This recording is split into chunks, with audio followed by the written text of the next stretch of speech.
សេចក្តីជូនដំណឹងរបស់ក្រសួងធនធានទឹកនិងអូតូនិយមស្តីអំពីស្ថានភាពធាតុអាកាសនៅព្រះរាជាណាចក្រកម្ពុជាសម្រាប់ថ្ងៃទី22ខែធ្នូឆ្នាំ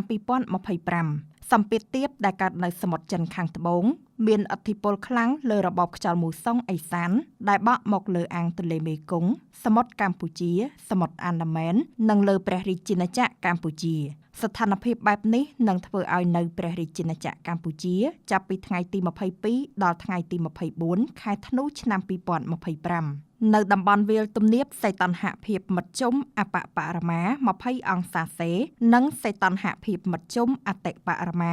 31អង្សាសេខ្យល់បក់មកពីទិសឦសាននិងទិសបូព៌ាមានល្បឿនមធ្យម4ម៉ែត្រក្នុង1វិនាទីមានខេត្តបន្ទាយមានជ័យបាត់ដំបងពោធិ៍សាត់សៀមរាបអាចមានភ្លៀងធ្លាក់និងខ្យល់កន្ត្រាក់គ្របដណ្ដប់លើផ្ទៃដី 10% ចំណែកខេត្តកំពង់ឆ្នាំងកំពង់ធំកំពង់ចាមត្បូងឃ្មុំព្រៃវែងកណ្ដាលតាកែវនិងភ្នំពេញពុំមានភ្លៀងធ្លាក់ទេដែលឡែកនៅតំបន់ខ្ពង់រាបសីតុណ្ហភាពមធ្យមអបបរមា20អង្សាសេនិងសីតុណ្ហភាពមធ្យមអតិបរមា30អង្សាសេខ្យល់បក់មកពីទិសឦសាននិងទិសបូព៌ាមានល្បឿនមធ្យម3ម៉ែត្រក្នុង1វិនាទី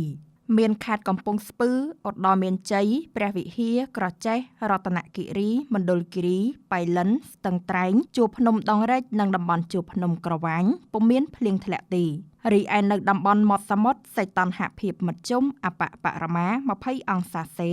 និងសីតុណ្ហភាពមធ្យមអតិបរមា30អង្សាសេ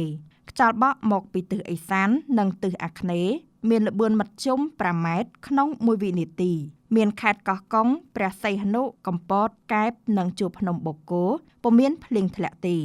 រលកសមុទ្រមានកម្ពស់មធ្យមអបបរមាកន្លះម៉ែត្រនិងកម្ពស់មធ្យមអតិបរមា1ម៉ែត្រអាស្រ័យដូចបានជម្រាបជូនខាងលើសូមសាធារណជនទទួលជ្រាបជាព័ត៌មាន